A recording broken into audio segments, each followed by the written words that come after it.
안녕하세요. 사연 채널 감동입니다. 꾸준히 한국과 각별한 인연이 있는 외국인 분들의 이야기를 생생하게 전달하는데 힘쓰도록 하겠습니다. 이제 오늘의 사연자분 모셔볼게요. 사연자분 안녕하세요. 안녕하세요. 저는 독일에 살고 있는 레나라고 합니다. 저에게는 아주 아기 사슴같이 귀엽고 똘망똘망한 자식 2명이 있습니다. 하지만 제 딸과 아들 2아이는 굉장히 착한 마음씨를 가지고 있지만 그에 알맞은 선천적인 신체를 가지지 못했습니다. 바로 메비우스 증후군이라는 질병을 타고나는데요. 이 질병으로 우리 가족은 많이 힘들었답니다. 하지만 한국을 방문하고 나서 이 질병을 치료할 수 있는 여건이 마련되었답니다.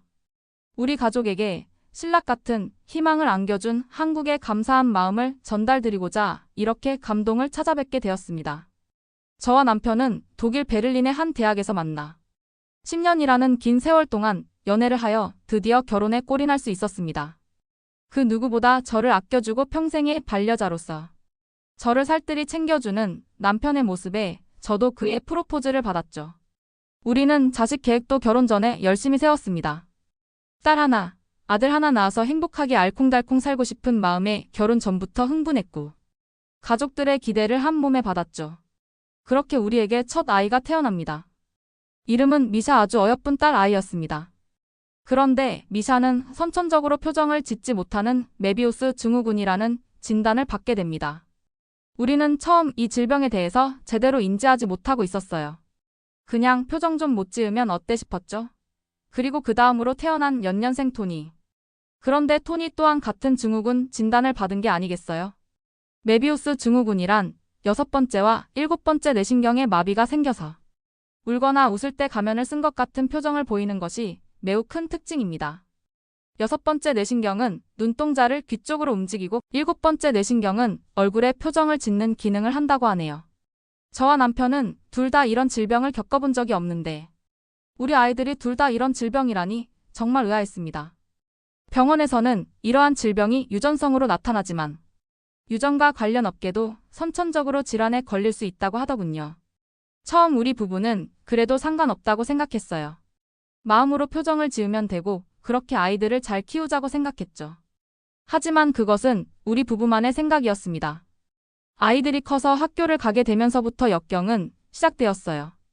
아이들에게 학교 친구들을 만들어주고 싶어서 일찍부터 학교에 보냈고 저와 남편은 몇 번 학교에 방문해 가며 친구들을 잘 사귈 수 있도록 도움을 주려 했어요. 하지만 그것은 쉽지만은 않았습니다. 하루는 미샤가 학교에서 돌아오고 집 앞에서 엉엉 눈물을 흘리고 있는 게 아니겠어요. 그런데 미샤의 눈에는 눈물이 흐르지만 그녀의 표정은 평소와 같은 일관된 표정이었습니다. 미샤는 저에게 설명했어요. 학교에서 나르샤라고 이쁜 아이가 있는데 그 아이가 먼저 나에게 손을 내밀면서 같이 놀자고 했는데 내 표정이 불쾌해하는 줄 알고 내가 나서기도 전에 나를 피하며 멀리 도망쳤다라고 하더군요. 이런 일은 미샤뿐만이 아니었습니다. 토니는 특유의 쾌활한 성격을 가지고 있어서 학교 생활이 괜찮을 줄 알았어요. 그런데 복도를 걷다가 한 인상이 세고 학교에서 좀 논다는 무리 중 우두머리랑 어깨를 부딪힌 것입니다. 그런데 그 친구는 토니에게 왜 일그러진 얼굴을 짓냐면서 다짜고짜 토니를 때리는 게 아니겠어요. 토니는 그런 것이 아니라고 몇 차례 설명을 하면서 막았지만 그럼에도 토니는 미안한 표정을 절대 지을 수 없이 여전히 입꼬리는 내려가 있고 안면 근육은 굳어 있을 수밖에 없었던 거죠.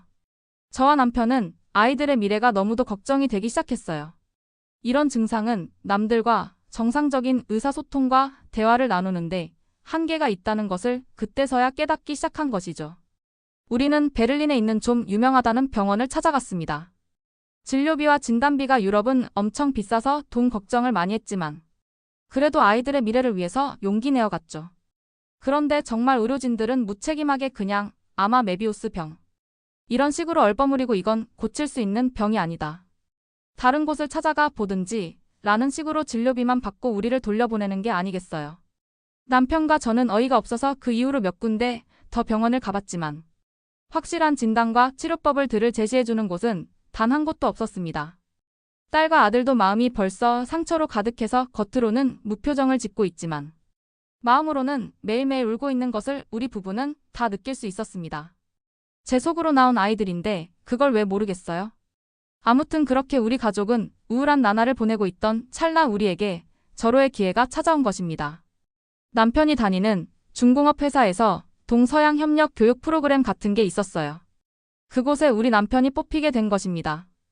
이 프로그램은 가족 단위로 여행을 다녀오며 동서양 간의 중공업 기술들을 교류하는 그런 프로그램이었어요. 저는 그때 좀 다행이라고 생각했습니다. 안 그래도 아이들이 항상 울적해하니 기분 전환 삼아서라도 해외여행을 가볼까 생각했었어요. 그런데 운이 좋게 무료로 해외여행을 갈 수 있는 기회가 마련되어 있으니깐요. 우리 가족이 가는 곳은 바로 한국이었습니다. 그래서 우리는 한국의 서울로 보름 정도 여행 및 프로그램 참여를 위해 비행기를 타고 가게 되었습니다. 특히나 한국의 새로운 문화들은 아이들의 눈과 귀를 즐겁게 해주기에 정말 적절했어요. 아이들이 동양의 한옥과 한복 그리고 가야금, 선율 등을 이렇게 좋아하는 줄 미처 몰랐으니깐요. 프로그램 중에 하나는 서울의 경복궁을 방문하는 것이 있었습니다. 그때 남편은 업무 때문에 같이 따라가지 못했고 우리 셋이 그곳 경복궁을 방문했죠. 어마무시하게 큰 궁전이 있었어요. 이곳에서 옛 조선의 임금이 거닐고 머물렀다 생각하니 마음이 굉장히 웅장해지고 기분이 오묘했답니다. 그런데 저는 점차적으로 미샤와 토니의 분위기가 이상함을 느꼈습니다. 아이들이 경복궁의 풍경을 보고 나자 뭔가 엄청나게 들떠있는 것입니다.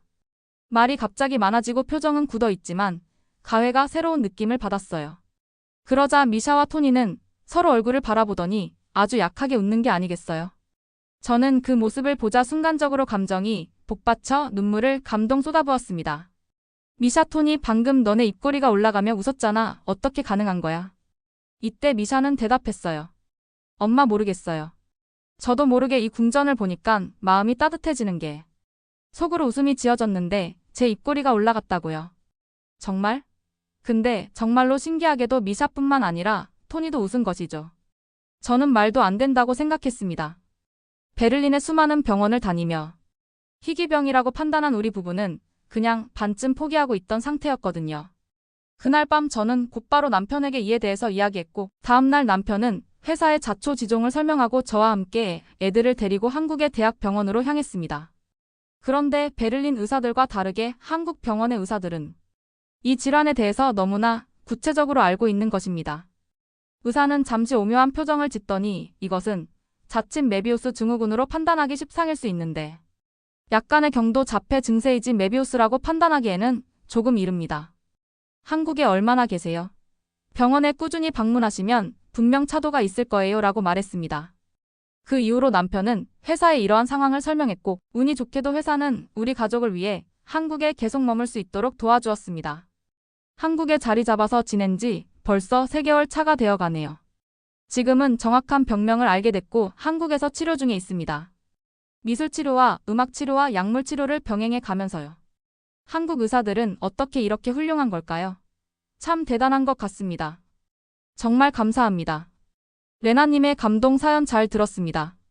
불완전한 신체를 타고난 미샤와 토니가 한국에 오고 나서 질환을 치료할 수 있게 되었다니 완치를 할 수 있기를 바라는 마음으로 기도로 하겠습니다. 지금까지 그 감동 사연 채널 감동이었습니다. 감사합니다.